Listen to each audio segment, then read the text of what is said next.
Hey, merci, guys. Comment ça va? Vous allez bien? Yes, on va continuer aujourd'hui notre série Mise en forme. Est-ce qu'il y en a qui sont prêts à se mettre en forme aujourd'hui? Ouais? Fait qu'on va continuer cette série. La semaine passée, on a eu la chance d'avoir un super message de Pasteur David sur la prière. Qui se souvient de ce message où Pasteur David nous encourage à prier continuellement, à lever les bras vers Dieu pour remporter des batailles dans nos vies? Et aujourd'hui, je veux vous parler du jeûne et particulièrement pourquoi jeûner. Ça fait une semaine qu'on a commencé notre jeûne et prière à la chapelle, tous ensemble. Et tout le monde dit avec moi, « Yeah! Yes! » Y a-t-il juste moi qui trouve ça tough en jeûne et prière? Est-ce qu'il y en a qui trouvent ça tough aussi? OK, je suis rassuré, je ne suis pas tout seul. Je trouve ça tough, les jeûnes et prières. Et en plus de ça, cette année, j'ai eu la bonne idée d'ajouter à ma souffrance de d'habitude. Je fais mon jeûne classique, mais en plus de ça, je me suis dit, hey, ça pourrait être une bonne idée d'ajouter à mon jeûne cette année un jeûne de café. Alors pour ceux qui me connaissent, moi, le café, j'aime ça. Ma belle famille travaille dans le café. J'ai le droit du café à volonté. Fait que bref, le café fait partie de ma vie. J'ai eu une super bonne idée, hein? Ouais, cette semaine, ça ressemblait un petit peu plus à ça, moi, dans ma tête. Non, mais qu'est-ce que t'as fait? T'es malade ou quoi? Mais t'es fou! Mais c'est quoi qui t'a pris de faire un jeûne de café? Je veux dire, t'avais largement à faire avec le jeûne que tu fais habituellement. Pourquoi t'as décidé de faire un jeûne de café? Et en plus de ça, t'as décidé de servir tout le monde du café le jour de ta fête. Mais t'es malade! T'es complètement fou, mon gars! C'était plus ça qui se passait cette semaine dans ma tête. Qu'est-ce qu'on ferait pas pour le Seigneur, hein? Alléluia. Alléluia. Comment? Ah, ben, merci. Je l'ai pas dit pour ça, by the way, hein. Bon, je l'ai dit pour ça. Mais c'est pas vrai. C'est pas vrai, 34 ans. Je le rappelle pour Naya parce qu'elle oublie tout le temps que c'est 34 ans. Bref, 34 ans. Mais tu vois, c'est d'ailleurs pour ça que, parce que je trouve ça tough, les jeûnes et prières, que quand il y a une personne qui vient me voir, limite un petit peu bourrée de caféine ou super dynamique, là, qui vient me voir en me disant « Waouh! Edgy, tu comprends pas comment je me sens bien! C'est incroyable ce que je suis en train de vivre dans le jeûne et la prière, c'est fou! Je me suis jamais senti aussi bien de ma vie! » Waouh! Moi, mon interprétation de ça, c'est que je me dis soit la fille ou le gars, il dit qu'il jeûne, mais qu'en fait, il jeûne pas. Soit, dans le fond, il a décidé de jeûner du McDo alors qu'il va jamais au McDo. Soit, dans le fond, je me sens super mal parce que moi, j'ai l'impression que je ne vis pas ce niveau de satisfaction lorsque je jeûne et que je prie. Et je me repose la question à savoir c'est quoi mon problème. Blague à part, et pour ceux qui en douteraient, même si je trouve mes jeûnes et prières plus ou moins difficiles, ça ne veut pas dire que je ne crois pas dans le jeûne et la prière, que je crois ni dans leur nécessité, ni dans leurs bienfaits pour ma vie. Et ceci étant dit, je me suis toujours posé la question quand même de savoir pourquoi jeûner. Pourquoi faut-il ajouter à la prière une restriction alimentaire quelconque? Pourquoi faut faire ça? Et d'ailleurs, je précise restriction alimentaire parce qu'à la base, le jeûne biblique n'est pas un jeûne de Netflix. Okay? Dans la Bible, il n'y a pas marqué que tu jeûnes de Netflix. Pas marqué ça. Par contre, il est dit que tu peux te priver de nourriture ou bien du boire, okay, de boisson. Ça, c'est mentionné. Donc, le jeûne biblique est à propos de ça. C'est pour ça, pourquoi il faut ajouter une restriction alimentaire à la prière? Puis, avant de répondre à cette question de pourquoi jeûner, j'aimerais nous rappeler 3 choses super importantes à propos justement du jeûne biblique. Première chose, le jeûne biblique, est avant tout à propos de se priver de boire ou de manger, je l'ai dit. Deuxièmement, le jeûne biblique n'est pas une diète. Ce n'est pas un régime.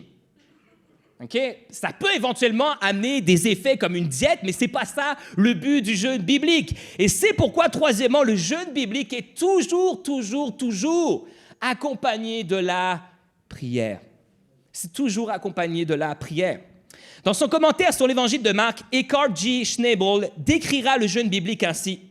Le jeûne n'est pas simplement l'arrêt de nourriture pendant un certain temps, ce qu'on a dit, mais un acte d'adoration qui exprime notre dépendance à l'égard de Dieu. De son côté, le pasteur et auteur Jen Tenzin Franklin, j'imagine en français ça va être Jean Tezan Franklin, l'exprimera simplement ainsi. Le jeûne biblique consiste à se passer de nourriture dans un but spirituel. Ça, c'est le jeûne biblique. Et pour mieux comprendre un petit peu comment le jeûne prend place au travers de la Bible, je vous propose un bref overview justement du jeûne à travers la parole de Dieu. L'Ancien Testament imposait un jour de jeûne, le jour des expiations, en Lévitique.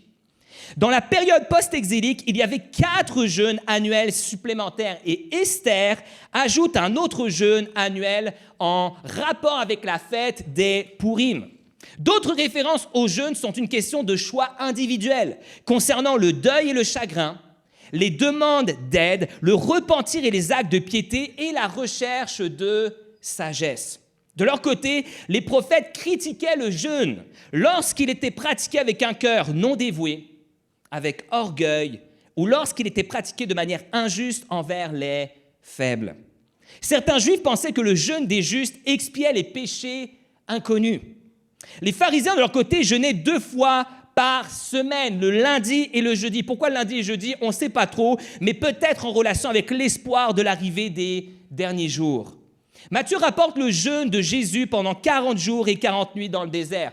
Quelque chose qui est précisé dans l'évangile de Matthieu, mais qui n'est pas précisé dans l'évangile de Marc. On en revient à notre question. Pourquoi jeûner? Premièrement, parce que les grands personnages bibliques, ils jeûnaient.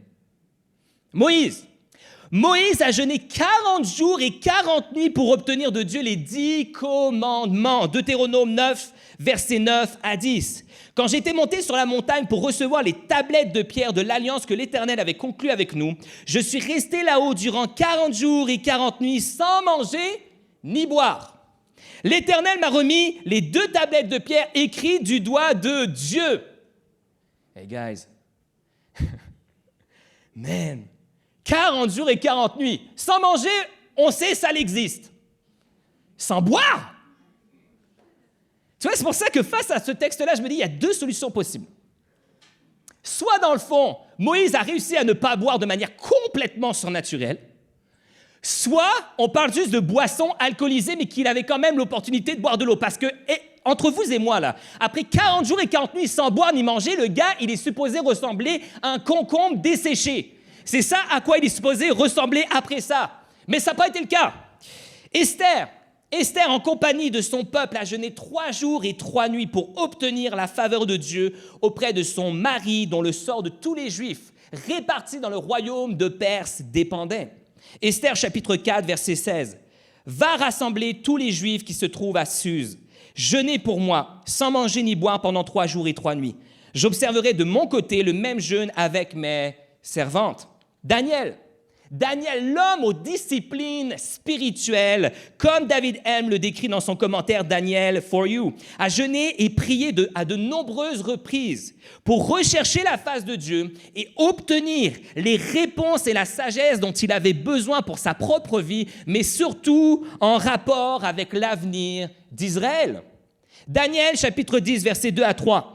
En ces jours-là, moi, Daniel, je fus plongé dans le deuil durant 3 semaines entières, le fameux jeûne de Daniel de 21 jours. Je ne touchais à aucun mets délicat. Je ne pris ni viande ni vin et je ne me frottais d'aucune huile parfumée pendant ces 3 semaines. Jésus a jeûné 40 jours et 40 nuits avant de débuter son ministère public, poussé au désert par l'Esprit de Dieu afin d'y être tenté. Matthieu chapitre 4, versets 1 à 2. Alors l'Esprit conduisit Jésus dans le désert pour qu'il y soit tenté par le diable. Après avoir jeûné pendant 40 jours et 40 nuits, il eut faim. Les premiers disciples ont jeûné. Les premiers disciples de Jésus ont jeûné. Alors, ils n'ont pas jeûné pendant le ministère de Jésus. Ils ont jeûné après son ascension et après la venue du Saint-Esprit. Mais ils ont jeûné. Actes chapitre 13, versets 2 à 3. Un jour qu'ils adoraient ensemble le Seigneur et qu'ils jeûnaient. Le Saint-Esprit leur dit « Mettez à part pour moi Barnabas et Saul, pour l'œuvre à laquelle je les ai appelés. » Alors, après avoir jeûné et prié, ils leur imposèrent les mains et les laissèrent partir. Quand tu t'arrêtes 2 secondes pour penser à tout ce monde-là et à tous ceux que je n'ai pas mentionnés, tu peux facilement te dire « C'est quoi, moi, mon excuse pour ne pas jeûner? » C'est quoi mon excuse pour pas jeûner de nourriture alors que ces hommes-là et ces femmes-là l'ont fait? Et by the way, Jésus fait partie de la liste. Je veux pas te mettre de pression ce matin, mais Jésus fait partie de la liste de ceux qui ont jeûné et prié. On fait souvent l'erreur lorsqu'on étudie ces textes-là de diminuer la valeur du jeûne et d'augmenter celle de la prière, alors que quand tu regardes ces textes-là, les deux ne font qu'un. Mais souvent, ce qu'on fait, c'est qu'on diminue la valeur du jeûne. On dit « Ah non, mais moi, je vais prier, c'est suffisant. Pas besoin de jeûner. » Si tu regardes, tout ce monde-là, ils ont jeûné et prié. Ils ont fait les deux. Moïse a obtenu les tables de la loi par le jeûne et la prière. Esther, la protection et la délivrance pour son peuple par le jeûne et la prière. Daniel, la sagesse et les révélations divines par le jeûne et la prière. Jésus, la puissance nécessaire à son ministère par le jeûne et la prière. Et c'est d'ailleurs pas pour rien que Jésus, à un moment donné, va reprendre les disciples alors qu'ils sont incapables de chasser un démon dans un enfant. Il va leur dire ceci: des esprits comme celui-là, on ne peut pas les chasser n'importe comment. On peut les chasser seulement que par le jeûne et la prière. Les disciples de Jésus ont reçu la direction de Dieu dans son grand projet de faire des nations des disciples. Comment? Par et la prière. Pas de secret. Et moi, j'aime particulièrement que le livre des Actes en fasse la mention. Vous savez pourquoi? Parce que ça nous rappelle que le jeûne et la prière n'est pas juste quelque chose vétérotestamentaire destiné aux héros de la foi de l'Ancien Testament, ou encore que le jeûne et la prière a pris fin lors du ministère de Jésus. Non, il a continué à être pratiqué par les premiers disciples de Jésus. Aussi mystérieuse soit-elle, la pratique du jeûne biblique est encore aujourd'hui une discipline spirituelle qui nous permet d'avoir accès au surnaturel de Dieu.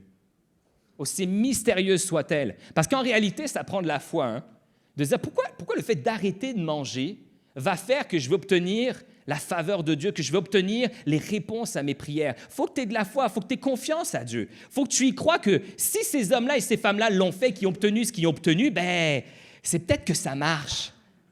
Ça se pourrait bien. Le jeûne et la prière est ce qui nous ouvre les portes du surnaturel de Dieu. Ouvrir des portes, demeurer fermé à ce jour. Donner une direction dans l'impasse. Faire jaillir la vie de Dieu au milieu des déserts de notre âme. Donner vie ou redonner vie à ce qui est mort en nous. Appeler à l'existence des choses qui ne sont pas. Changer notre mal en bien, pourvoir un besoin particulier, discerner ce qui est caché, être rendu libre de ce qui nous rendait captifs, des démons qui nous rendaient captifs, obtenir la direction, la victoire dans nos combats, quels qu'ils soient. C'est ça que le jeûne et la prière fait. Et toutes ces choses, les amis, nous sont rendues disponibles par le jeûne et la prière. Ce matin, je veux t'encourager à saisir cette opportunité que Dieu te donne, sans te décourager, sachant que ton Père qui voit dans le secret te le rendra. Et ça, c'est fou, hein? Parce que ça, c'est une promesse. En fait, tu regardes, il n'y a pas beaucoup de promesses rattachées au jeûne dans la parole de Dieu. Mais Jésus va en donner une, et c'est celle-ci. Ton Père qui voit dans le lieu secret te le rendra. Ce n'est pas par rapport à la prière, c'est par rapport au jeûne, la pratique du jeûne. Il va le dire aussi pour la prière, mais il va le dire aussi par rapport au jeûne. Une promesse que si tu jeûnes avec foi, si tu jeûnes avec un cœur bien disposé, ton Père qui voit dans le secret te le rendra. Et c'est une promesse qui n'est pas seulement vraie à l'époque de Jésus. C'est une promesse qui est encore vraie et accessible aujourd'hui en 2024. Une promesse que bon nombre des figures bibliques ont vécu et expérimenté à travers leur vie. Ça ne vous donne pas le goût de jeûner, ça? Wow! Pourquoi jeûner? Premièrement, parce que les grands personnages bibliques jeûnaient. Deuxièmement, pour rappeler à nos estomacs que l'homme ne vivra pas de pain seulement, mais de toute parole qui sort de la bouche de Dieu. La première référence qu'on a à ces paroles se trouve dans le livre du Deutéronome, dans le Pentateuque biblique, lorsque Moïse s'adresse au peuple d'Israël et va leur dire ceci, Deutéronome chapitre 8, verset 3. « Oui, Dieu t'a fait connaître la pauvreté et la faim. Et il t'a nourri avec cette manne que tu ne connaissais pas et que tes ancêtres n'avaient pas connue. De cette manière, il voulait t'apprendre que l'homme ne vit pas seulement de pain, mais aussi de toute parole prononcée par l'Éternel. Et Jésus va reprendre exactement ces paroles-là alors qu'il est tenté dans le désert. Vous avez vu, c'est fou, tentation dans le désert, au moment où Jésus commence à avoir faim, qui c'est qui se pointe? L'ennemi de son âme, Satan. Satan se pointe au moment où Jésus a faim. Première tentation, tu pourrais changer ces pierres en pain. Tu serais capable de le faire, toi. Et Jésus va lui dire, non. L'homme ne vivra pas de pain seulement, mais aussi de toute parole que Dieu prononce. Jésus avait compris que ce n'est pas juste ce qui remplit ton estomac que tu as besoin. Tu as besoin des paroles de Dieu, tu as besoin de Dieu dans ta vie. C'est fou comment on a faim, comment on aime la nourriture. Vrai ou pas vrai? Et moi, je m'incline là-dedans à 200%. Qui dans cette salle n'aime pas manger? Personne! Personne lève la main. Si tu levais ta main, sérieux, là, je t'aurais vu à la fin de la réunion, je t'aurais spoté. Toi, tu viens me voir à la fin. Non. Personne n'aime pas manger, personne. Non seulement on mange pour se nourrir, mais en plus de ça, on mange parce qu'on nous retire du plaisir. On aime ça, manger. Bon, même si en ce moment, durant cette période de jeûne, disons que le plaisir peut être légèrement amoindri, voire même inexistant. Ça se peut. Mais si jamais tu es comme moi, que tu as décidé de mettre de côté des mets délicats, des choses auxquelles tu penses en ce moment alors que je suis en train de te parler, j'aimerais que tu répètes après moi ces paroles avec foi. C'est si bon manger ce qu'on aime. Alléluia. Et du café aussi, boire du café. Ça, c'est aussi très, très, très, très bon. Et quand je pense à aimer manger, c'est pas possible que je passe à côté le fait de penser à mon fils. Tu vois, c'est pas possible. Pour moi, aimer manger et Nathan, c'est synonyme dans la vie.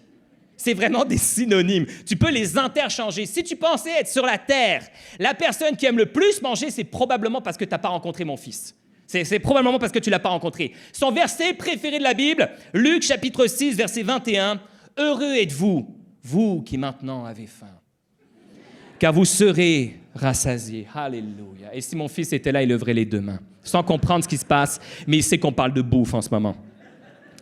Pour vrai, il a toujours faim. Il a toujours faim. Quand je viens le réveiller le matin, plutôt, c'est lui qui se réveille tout seul, je vous en parler un petit peu plus tard, mais bref, il se réveille le matin, quelle est la première chose que tu penses qu'il me dit? J'ai faim. Ou alors il me dit, papa, je veux une gaufre avec du Nutella et des bananes dessus. Ouais, alors là, je sais, c'est très spécifique, mais j'ai créé un monstre à la maison. À un moment donné, j'ai voulu faire mon papa fancy et j'ai préparé un déjeuner un peu spécial. Tu vois, j'ai fait une gaufre, Nutella, petit morceau de banane bien coupé, là, tu sais, saule dessus. Et il s'est dit, je vais avoir ça tous les matins maintenant. Tu vois.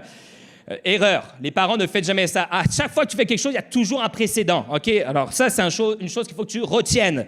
Mais là, c'est la première chose qu'il me dit. J'ai faim ou je veux une gaufre avec des bananes et du chocolat. Qu'est-ce que tu penses qu'il me dit tout de suite après avoir déjeuné? C'est quand la collation, papa? Tout de suite, il finit son déjeuner. C'est quand qu'on mange la collation? Une fois qu'il a fini la collation, qu'est-ce qu'il me dit? Il dit, papa, c'est quand qu'on mange le souper? C'est quoi qu'on mange le souper? Oui, il n'a pas oublié le dîner, Il n'a pas oublié le dîner, non, pas du tout. C'est juste qu'il a assimilé que le dîner, c'était à la garderie et que le souper, c'était à la maison. Donc lui, il est en train de planifier son projet nourriture de la journée, tu vois. Il est en train de planifier ça. Fait qu'il est en train de nous demander directement c'est quoi qu'on mange au souper. Et c'est ça à longueur de journée. Je vous le dis, c'est vrai. Juste hier, il a dû me dire j'ai faim au moins une 30aine de fois, blague à part. Mais au-delà d'avoir faim, mon fils, il aime manger. Il prend du plaisir à manger. Et si tu ne me crois pas, regarde cette courte vidéo que j'ai prise de lui en train de manger des ananas.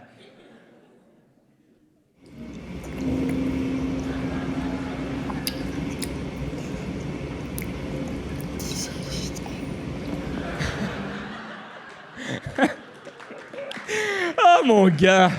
Aïe, aïe, aïe. Pour ceux qui n'ont pas compris, il a fini la vidéo en disant « délicieux ».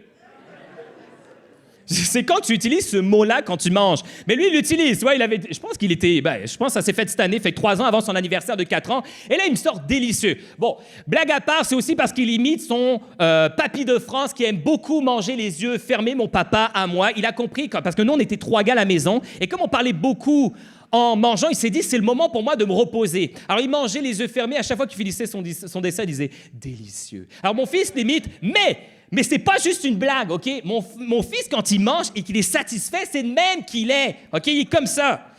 Et pas plus tard que cette semaine, jeudi matin plus précisément, il m'en a fait une belle. Il m'en a fait une super belle. Il faut savoir qu'à la maison, on a acheté à nos enfants des lampes, des petites lumières qui les aident à se coucher, à identifier le moment du coucher et le moment de se lever. Et on a mis le matin une lumière qui vire au vert quand c'est le temps de se lever, à 6h45. Moi, je suis le premier à me lever à la maison, généralement vers 6h, et lui, il se réveille tout de suite à 6h45. En fait, il est déjà réveillé. C'est juste qu'il attend avec impatience que la lumière vire au vert. Tu vois, il est comme ça. Mais on a réussi à le faire toffer un petit peu plus longtemps. Et on a 2 femmes à la maison qui aiment dormir, ma fille et ma femme. Et pour éviter que ça devienne vite le chaos, parce que lui, quand mon fils se réveille, c'est tac, il se réveille. OK, tu comprends? Là, il est prêt à commencer sa journée. Alors que nous, tu sais, habituellement, on est comme, oh, attends, laisse-moi quelques petites minutes, là. Et donc, lui, il est prêt à attaquer tout de suite sa journée. Et là, moi, pour prévoir le coup, pour permettre aux filles de dormir, je viens toujours plus ou moins à 6h45, au moment où la lumière vire au vert, pour pas qu'il réveille tout le monde. Et là, j'arrive dans sa chambre à ce moment-là, donc 6h45. Hey, salut Nathan. Première chose qu'il me dit, qu'est-ce que tu penses? J'ai faim. Donc, il me dit, j'ai faim. Et là, je dis, hey, Nathan, ce matin-là, je t'ai préparé un petit smoothie aux fruits. Mon fils capote sur les fruits.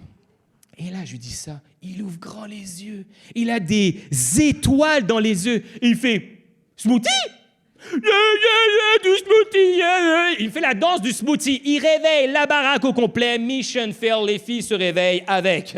Alors, pourquoi je vous raconte tout ça? Pas juste parce que j'ai le goût de vous raconter tout ça, mais c'est parce que Nathan, je crois, comme chacun d'entre nous, va devoir apprendre une leçon dans la vie. L'homme ne vivra pas de pain seulement, mais de toute parole qui sort de la bouche de Dieu. On ne le réalise peut-être pas, mais notre dépendance à Dieu est très liée au rassasiement de notre estomac. Vous saviez ça?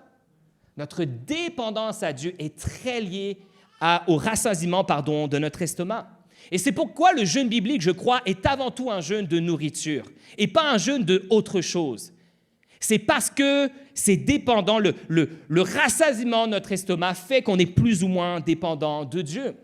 Lorsque tu n'as jamais manqué de rien, particulièrement de nourriture, c'est facile de tomber dans l'orgueil et la suffisance.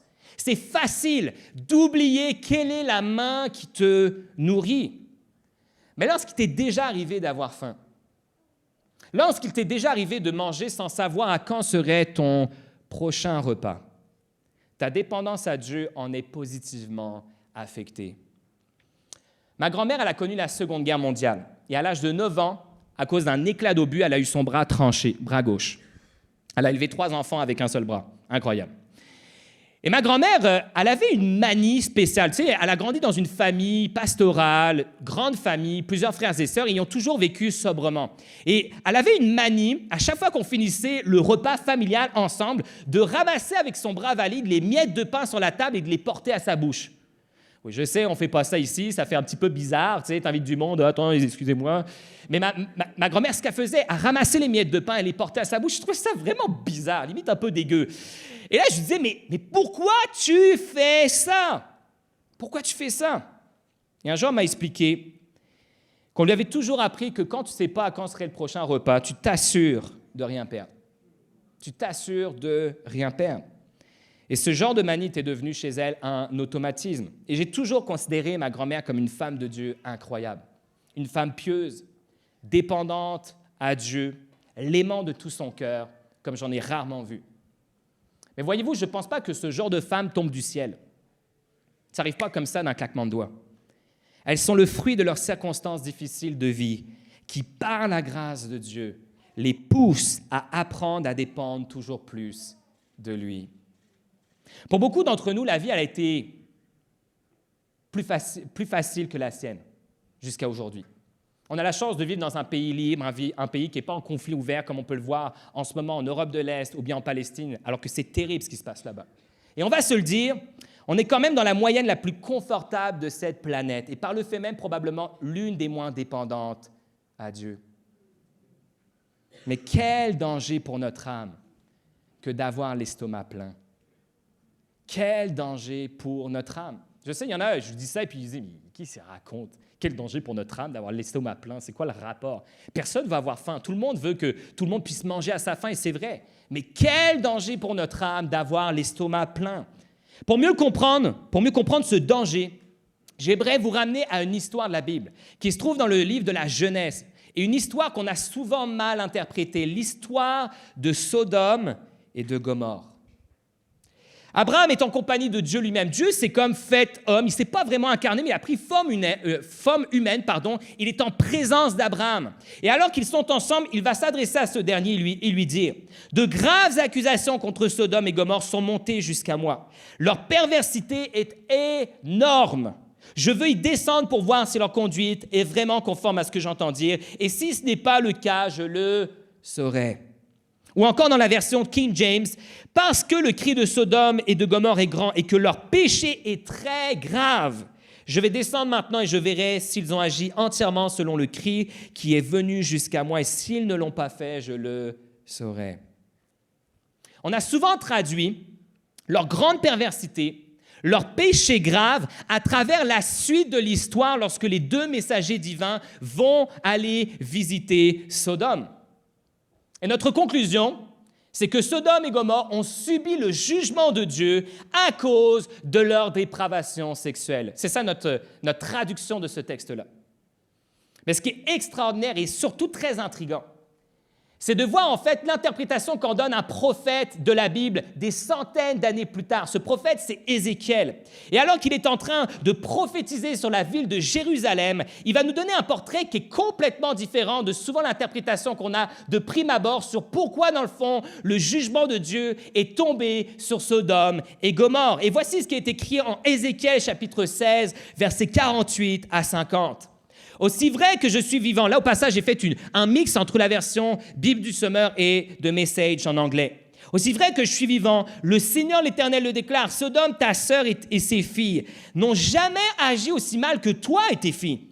Voici quel était le crime, voici quel était le péché de Sodome, ta sœur. » Écoutez bien, elle a vécu avec ses filles dans le luxe, l'orgueil, la gourmandise, la paresse. Elles ont ignoré les opprimés et les pauvres. Elles se donnaient des airs et menaient une vie obscène. Et vous savez ce qui s'est passé? Je les ai éliminées.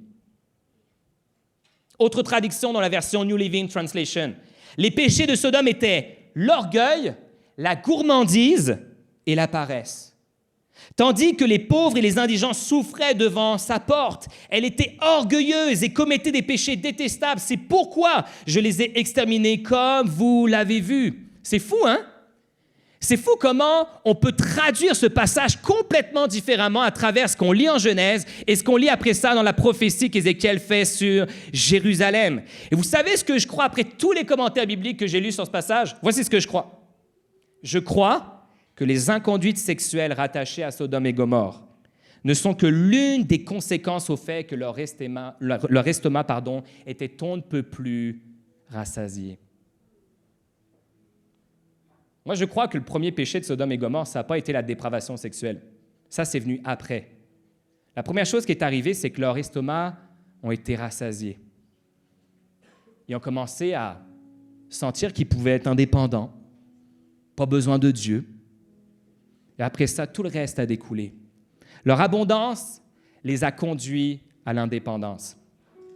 Leur indépendance à la suffisance. La suffisance à la négligence et la déviance, et notamment sexuelle, ce pourquoi elles sont connues.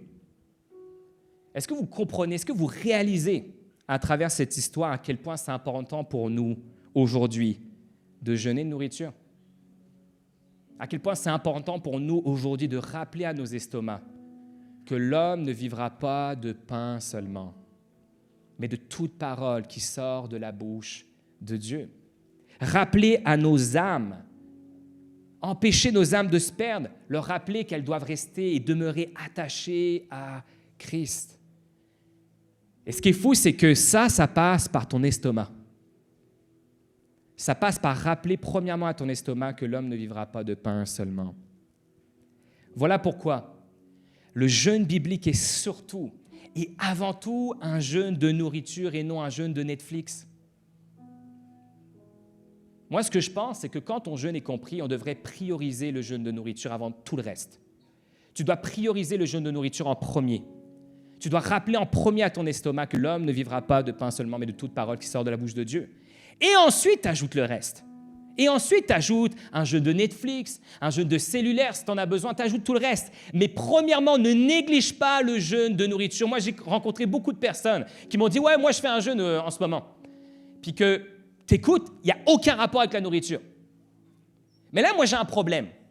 Parce que si je regarde le jeûne biblique, ça a un rapport avec la bouffe. Puis je ne veux pas amener une condamnation sur les gens ce matin. Ce n'est pas ce que je veux faire. Je veux juste nous rappeler quelque chose peut-être qu'on a oublié. Je veux juste nous rappeler quelque chose peut-être qu'on a négligé. Puis moi, je pense qu'il faut qu'on demande pardon à Dieu pour ça. Seigneur, pardon d'avoir oublié que le jeûne biblique, c'était avant tout un jeûne de nourriture, que j'ai besoin d'apprendre à mon estomac de se calmer. Apprendre à mon estomac qu'il a besoin de toi pour vivre. Ce n'est pas juste la bouffe qui me fait vivre. C'est toi qui me fais vivre.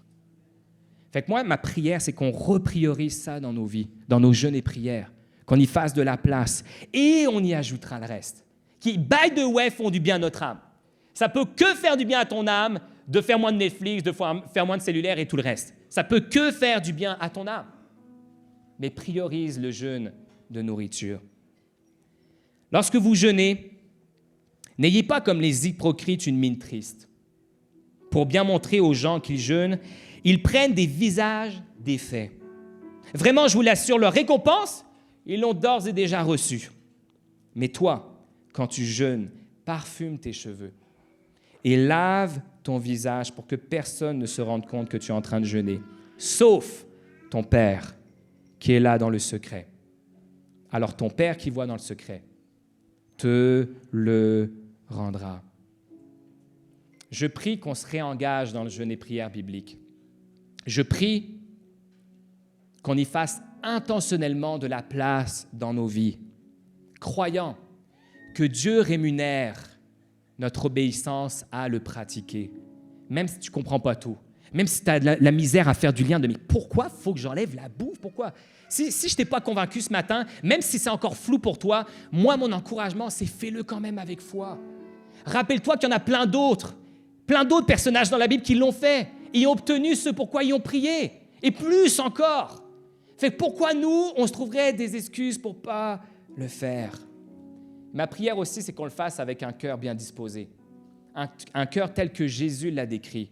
Pas un cœur qui essaie d'attirer l'attention. Tu sais, des fois, on jeûne, on prie pour se donner des airs. On jeûne, on prie pour dire « Hey, en tout cas, moi, tu sais, je jeûne, je prie, tu sais.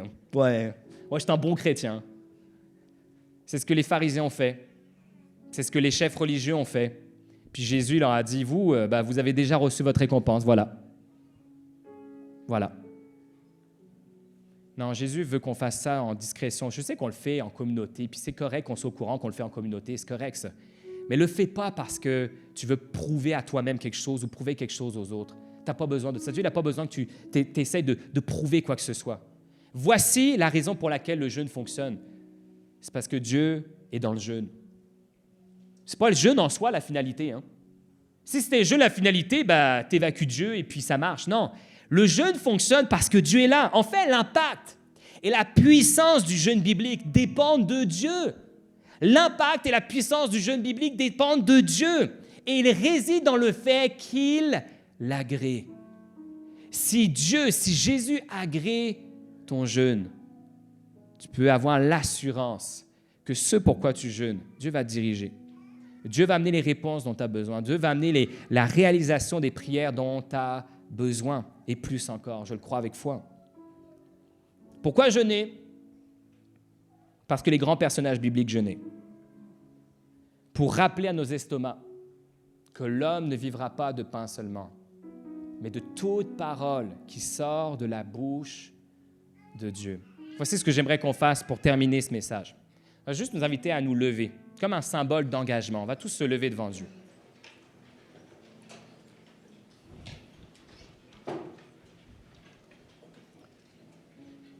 Pour juste symboliser, comme je disais, cet engagement, ce réengagement peut-être dans ce jeûne biblique, alors on va commencer cette deuxième semaine de jeûne. Et by the way, hein, si tu penses là, tu as écouté ce message, tu te dis, man, je suis parti croche là.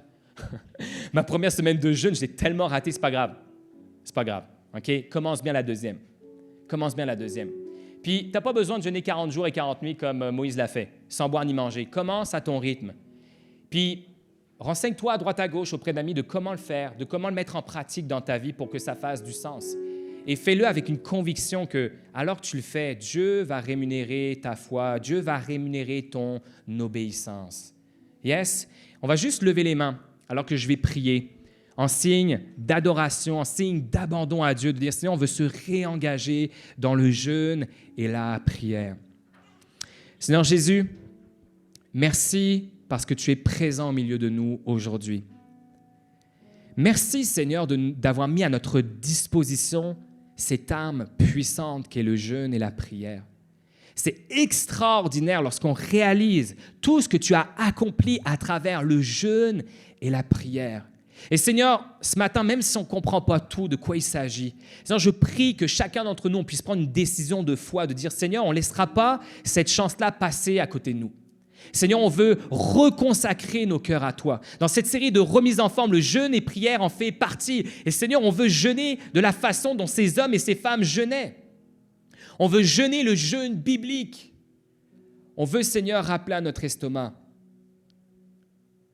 qu'on ne vivra pas juste de bouffe, mais qu'on vit particulièrement et surtout par ta parole, par toi. Saint-Esprit, je prie, Seigneur, qu'alors que nous prions, tu fasses une œuvre dans chacun des cœurs ici ce matin. Seigneur, on veut te demander pardon.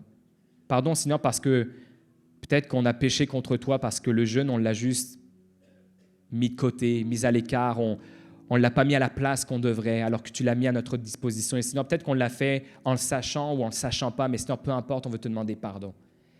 Et Seigneur, je prie, Seigneur, que cette semaine, Seigneur, on puisse être surpris, même si c'est souffrant, Seigneur, mais qu'on puisse être surpris de ce que tu vas faire, Jésus, à travers le jeûne et la prière. Je prie pour chacun de mes frères et sœurs. Inspire-les. Inspire-les de comment le faire. Et Seigneur, qu'ensemble, nous puissions être émerveillés de toutes les portes extraordinaires que tu vas ouvrir, de tous les miracles que tu vas faire. Seigneur, on veut venir dans le jeûne et la prière, Seigneur, avec un cœur qui désire voir ta gloire dans nos vies et autour de nous. C'est en ton nom, Jésus, que je te remets nos vies et en ton nom que toute la chapelle avec moi a prié. Amen. Amen. Louons Dieu ensemble, les amis.